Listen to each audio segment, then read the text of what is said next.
Hey everybody, welcome to Money's No Object. I'm your host, Dylan Howell.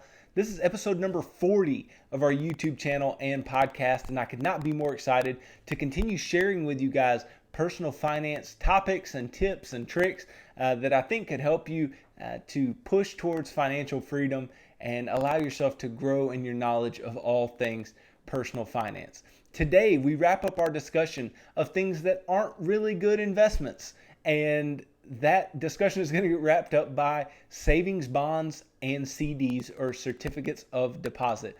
And these were the financial darlings of years ago, and they've not aged well. And so we're going to talk about why that is, and exactly why I don't see them as a good investment option for most individuals at this point in time. And so we're going to talk about those today and really dig in to the specifics of both CDs and savings bonds.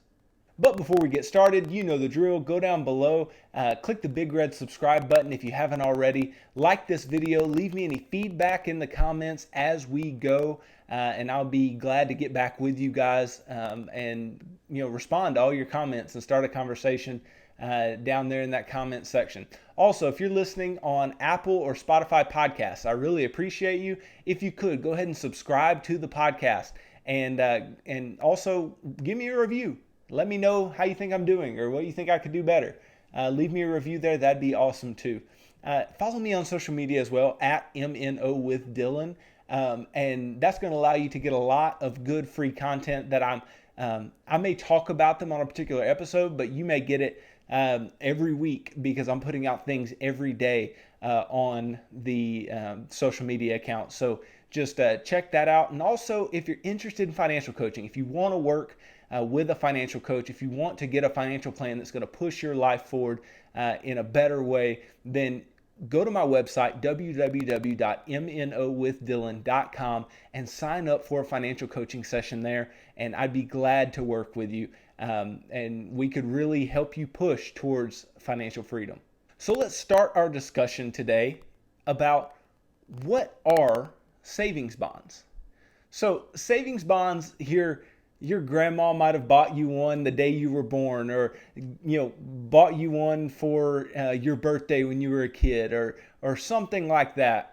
It was a really common thing to do that back in the day, and some people still do, but that's how you've probably heard of savings bonds in the past. But what are they? What exactly is a savings bond?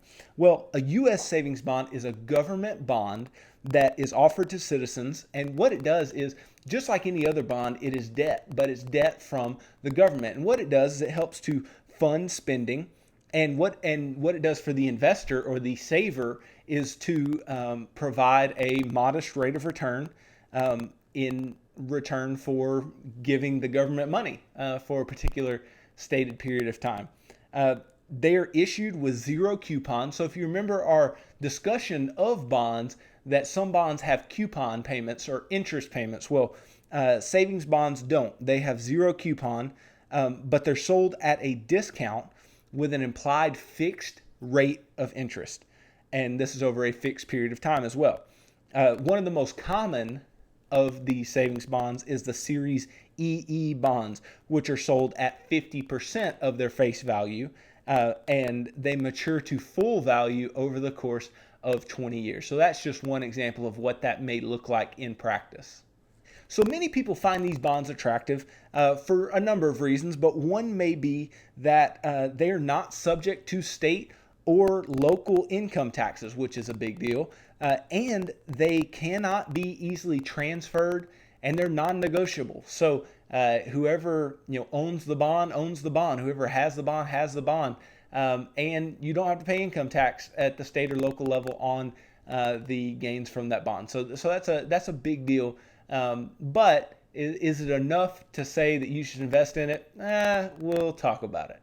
So in order to purchase a savings bond, you must either be a U.S. citizen, an official U.S. resident, or be a U.S. government employee, regardless of your citizenship status. And so it's exclusive in that particular way.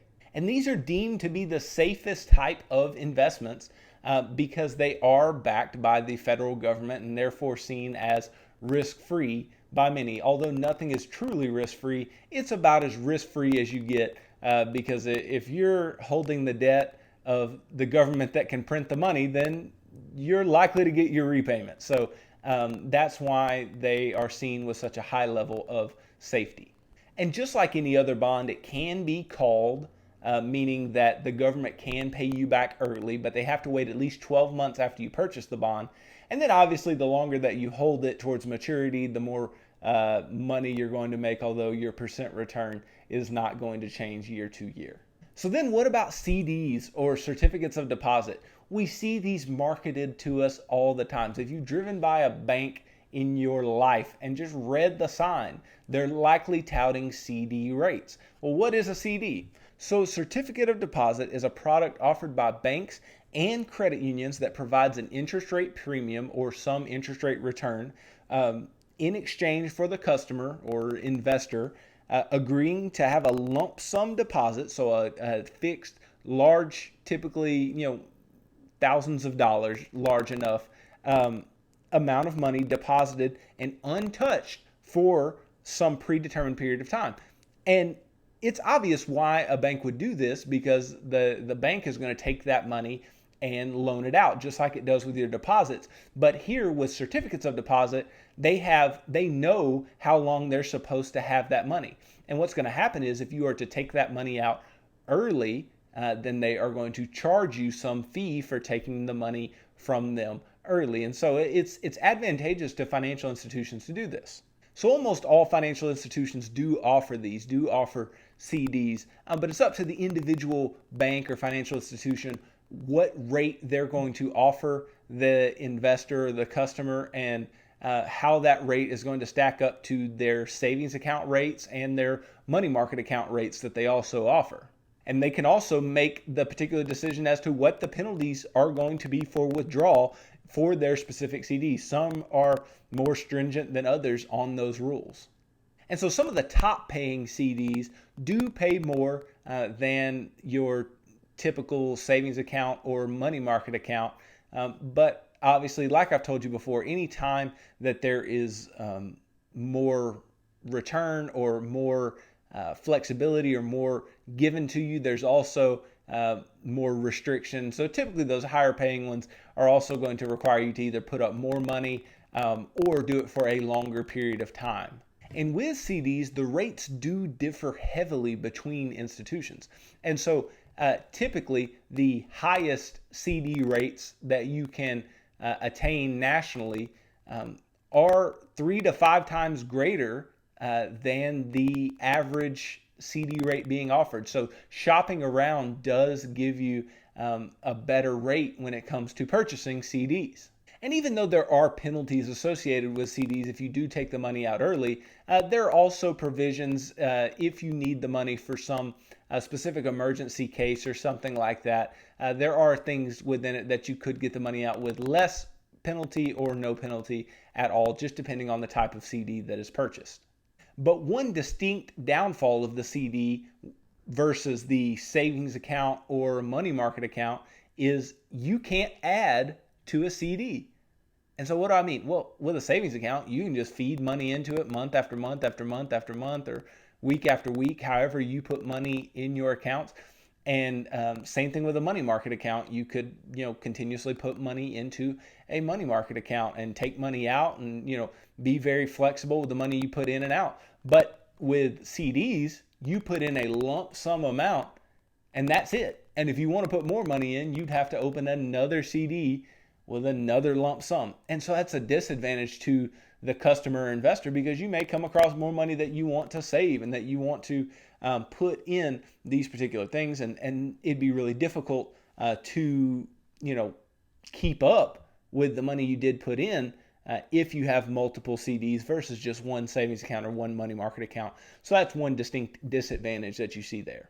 So once again, this video is all about investments that I don't recommend and investments that I don't think you should put your money in.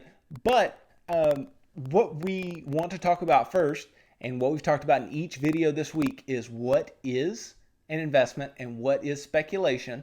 That way we can go ahead and set our mind right as to the definition that we're using to say whether something is an investment or not when we're analyzing these different types of products, securities, and whatever else. So again, the definition of investing from security analysis, Graham and Dodd said, an investment operation is one which, upon thorough analysis, promises safety of principal and satisfactory return. Operations not meeting these requirements are speculative. And then when you're speculating, the object of the speculator is to secure a steady return on his money at a good rate of interest, but to profit by either a rise or a fall in the price of whatever he's speculating in. So you see the distinct difference there. And so we are going to ask ourselves the questions, does it provide a safety of principal, and does it provide a satisfactory return? Because that's the whole idea behind the investment. If upon thorough analysis those things are met, then it is an investment. So let's talk about when it comes to savings bonds and CDs. We can go ahead and lump them together. They're similar enough, and they have a similar way of paying you over time. So let's go ahead and jump right in. So do savings bonds or CDs offer safety of principal? Well, this would typically be the reason that you purchase them. So yes, that's the whole idea. The whole idea is that the money is going to be there. If you purchase a savings bond, then you expect when the savings bond matures that the money will be there. And if you buy a CD and you agree to a predetermined amount of time that you're going to put your money with a bank for a fixed return, then you expect the money to be there when you go and get the money when the CD has matured. So this is the reason that individuals purchase them. So just a big check mark on safety of principal, because that is the entire point. And then not to mention, savings bonds are guaranteed by the U.S. government, and the CDs that you purchase are guaranteed by the financial institutions, which we've seen even in the financial crisis that even the biggest ones get held up and get money from the federal government to keep running. So can it get much safer? Can your money get much safer? Well, maybe not, but you think about cash is the safest place to be, right? That would be the assumption. Cash is the safest place to be. But at the same time, is that reason enough for us to want to keep all our money in cash? And the broad answer would be no. And so that's why when we're talking about these investments, even though there's that safety of principal, doesn't necessarily mean that we're going to want to just go and drive all our money into savings bonds and CDs. So then comes the second question that we're very used to by now. Do they offer satisfactory returns? We said they do have the safety of principal. Do they offer satisfactory returns? Well, not today, but they have in the past. Very good returns. So it's one of those things where you almost don't want to check the box if you look at today's rates. If you look at today's rates, you would say, oh, these are trash returns. Why would anybody ever want to put their money in a CD or a savings bond? But there's a reason that these things got so popular and are a favorite of some of, especially our elderly individuals in the population, because they grew up knowing that you could go purchase a CD for, a 9% return from the bank. And oh my gosh, if we could go get a 9% return from the bank. We can't get a 1% return from the bank for most money amounts. So it's like, times have changed. Things have specifically changed. And it's the same idea with savings bonds. People don't want to buy savings bonds anymore for the exact same reason. Back in the day, savings bonds were the thing, and they would provide decent returns. But they're both tied to interest rates. They are all dependent on interest rates. And interest rates are rock bottom right now. Interest rates, as early as pre-financial crisis, the 10-year treasury yield, which most people look at when they're talking about a proxy for what interest rates are at a given time and what they're going to be in the future, the 10-year yield was 6-7%. And that's a decent rate of return. Now it's in the ones or below one. And so you look and you go, rates have dropped precipitously. So now we're looking at this low rate environment. So what's naturally going to happen? CDs, you're not going to make anything. Savings bonds, you're not going to make anything. It's just not as lucrative as it used to be. But does that mean satisfactory returns cannot be found in these? No, because it is all dependent on interest rates. And if interest rates were really high at some point, then you would see that shift in these types of investments. So I do hesitantly check the satisfactory return box because they can have satisfactory returns, but the satisfactory returns are not dependent upon anything but the interest rate environment in which you're purchasing the CD or savings bond. And what's really interesting here is that not only do things like savings bonds really get hurt in a low interest rate environment, so do bond returns of any type. Because what happens when bond rates drop is bond prices rise. And so if you're trying to buy bonds in a low interest rate environment, you're going to get really bad yields on those bonds, whether it's corporate bonds or whatever. And so what you start seeing, and this is a little aside, but what you start seeing is that individuals who were purchasing good investment grade corporate bonds, meaning like, really good companies' debt, and they were purchasing those bonds, they may now be reaching to less creditworthy companies in order to get higher returns. That's called reaching for yield, because they have to take more risk in order to get the same return because interest rates are lower. And so that's why it's just really interesting to think about these products in light of the bond market, because the bond market works in a very similar way. So in this low rate environment, it just doesn't make a whole lot of sense. The returns aren't going to be good. But if we do get into a high rate environment again, I kind of understand. I get it, right? I understand why you would not invest in stocks and invest in something like a CD that's offering a 7% fixed. Like, I get that, right? Because that's the whole trade-off. The trade-off is always between stocks and bonds. The trade-off is always, if I think that over the next fixed period of time that bonds are going to outperform stocks, then I will not invest in stocks and take that money and invest them in bonds. At least that's how the market tends to ebb and flow around the interest rate changes. But it's not guaranteed that the rates will increase back to a point where you should purchase these, but it's also not guaranteed that they will stay low forever, that they may go high again, and it may make some sense when it comes to returns. So is it an investment? I give it the okay, it's an investment, but I give it hesitantly based on the returns. So why are they bad? Why don't I like them? Even if they did offer better returns, would I invest in them? These are really good questions. Well, let's start with, why are they bad? Why don't I like them? Well, first of all, returns right now are trash. I mean, rates below 1%, I'm not interested. It just doesn't make sense. It doesn't make sense to invest in something making less than 1% at this point. And not to mention, you are locked into an interest rate for a period of time. I've told you guys time and time and time again, something that I think about as an investor is I hate restrictions. I hate being restricted on the money that I can have, and I hate being restricted on the money that I can add to or take away from something. Even though it's necessary in some tax advantaged accounts, I get it. Those tax advantages outweigh those restrictions though. Here you get restrictions and there's really not an outweighing of that restriction. So not a big fan because you can't get your money. And not to mention, just for this fixed return, you also get no income off of these bonds or CDs.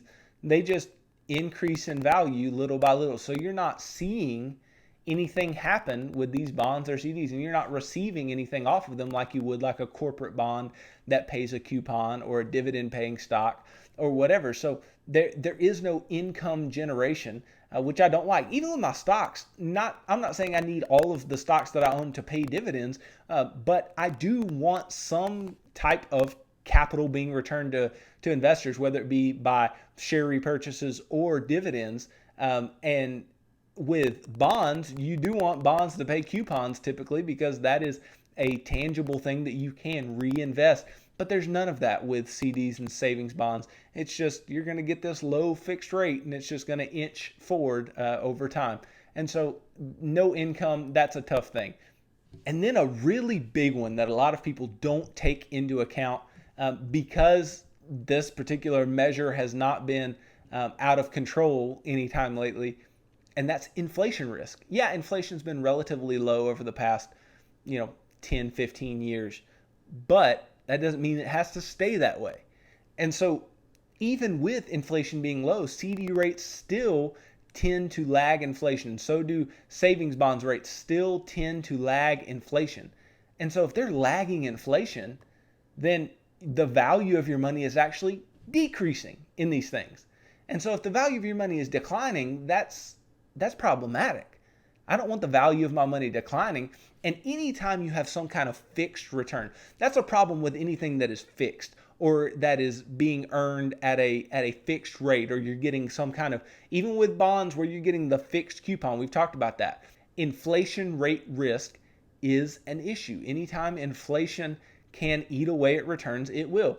You can't hedge against inflation within CDs and savings bonds. Inflation is going to eat away at the value of the money. Whereas things like stocks, they grow with inflation. They take inflation into account, because what is inflation? It is the rise in price of goods and services over time. Well, if goods and services are increasing in price, that's going to show up in the firm's revenues of whatever stocks that you're owning, or mutual funds that hold these stocks.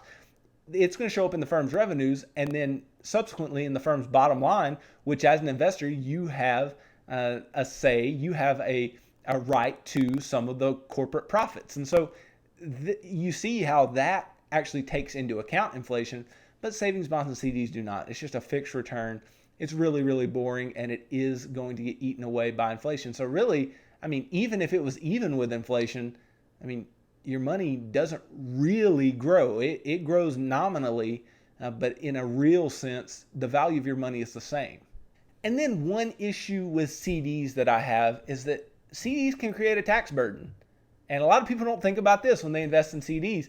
If you put $10,000 in a CD, and when your CD matures, you've got $10,500, then you have to pay taxes on the $500. You do have to pay taxes on the gains from your CD. It's treated like the brokerage account would be treated as far as a taxable account. And that's a downside. That's something that you don't necessarily like. So there can be a tax burden. And especially if CDs were offering better rates, that tax burden could be quite high. And it's not done on a year-by-year basis like it could be in a taxable brokerage account. It's done all at once at the very end on all of the gains. And that can be a tough thing depending on how long you put the CD away and what the CD actually made on whatever pre-specified amount of money. And not only that, if you're already making a low return, why do you want that return to be eaten away even more by a tax burden? I don't. Now, you can have IRA CDs, but that's just even more restriction for more things that you may not want to step into. So don't get me wrong, I understand your parents and your grandparents, they own savings bonds and CDs, and they made generous rates of returns at the time, and these things worked out well for them, and they wanted safety, and they wanted their money to be there when they needed it, and it was. And that's the whole point of savings bonds and CDs, but that doesn't make them good investment choices for you and I at all times. I'm not a fan. There's just too much downside for the proposed upside of these particular products. And so even though it is an investment, even though it is a thing that people can put their money in if they want to, I guess, it's not something that makes sense long term. It's not something that's going to help you build wealth long term. And so why are you putting your money there? We are trying to build wealth over the long term. That's what we are trying to do. Slow and steady building wealth over the long term. And these below 1% rates are not going to get you there. And having more restrictions on your money for no reason is also not going to get you there. So just not a big fan of savings bonds and CDs. I know your parents were. I know your grandparents were. They just don't make sense anymore. They really don't. And that may change. It may. It very well may change. But in today's climate, what's the point? I don't see it. And I think I've given you a pretty convincing argument as to why they are not good investments for the long term. And if all you're about is safety and you want safe investments, there are better ways to go about it than these products. I know it's almost the most safety that you can get, But you can find safer investments. You can find things that have adequate safety that are going to pay you better returns. Certain bonds can do so. Certain dividend paying stocks can do so. And I understand that there's a need for safety, especially as you near retirement or are in retirement and need to preserve a nest egg. I understand, but there's a better way to go about it. And savings bonds and CDs are not the way. Hey guys, thanks for watching this video. Go down below if you could and click the big red subscribe button. Click the like button, the thumb. That would really help me out a lot. If you haven't left me any feedback in the comments, go ahead and do so, and I will start a conversation with you there. If you're listening on Apple or Spotify podcasts, I appreciate it. Just make sure that you subscribe and leave me a review on that platform, whichever one you are using. Also, follow me on social media at MNO with Dylan, and I will be sure to keep putting out good free content for you guys to consume there. Also, if you want to work one-on-one in a financial coaching setting and allow me to help you build a financial plan for yourself and to get you towards financial freedom, then we can definitely do that. But I need you to go to my website, www.mnowithdylan.com, and go to the Work with Dylan tab, and you can find out everything you need to know about these services, and you can choose which type of financial coaching you would prefer. And you'll know what I'm talking about if you go there and check that out. Also, tune in on Monday. I am going to be switching gears and talking about paying off your debt and piling on the payments on your debts. And so do not miss that, because that is a really big part of us pushing forward financially and getting to long-term financial freedom. Also, don't forget, this weekend I will have clips out for you guys of each of this week's videos, shorter clips, so that you guys can see what you may have missed and maybe go back and watch those videos, and those can really help you out, and that'll come out tomorrow and on Sunday. So thank you guys. I appreciate you watching this video. Thanks for tuning in to this 40th episode of Money's No Object. I am your host, Dylan Howell. God bless.